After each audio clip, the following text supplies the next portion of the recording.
いい感じに塗れた。あ、何やってんの？超上手じゃない。赤、はみ出てないでしょ？道路標識に落書きしたら器物損壊罪だよ。落書きじゃないし、青より赤の方が気づきやすいでしょ？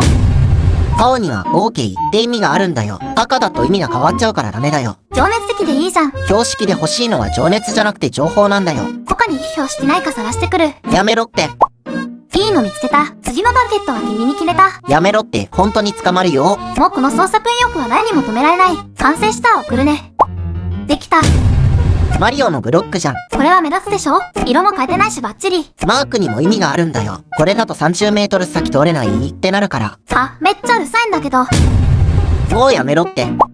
警察にあんたの住所と名前言っといた。標識に落書きした犯人って。何言ってんの？対応よろしく。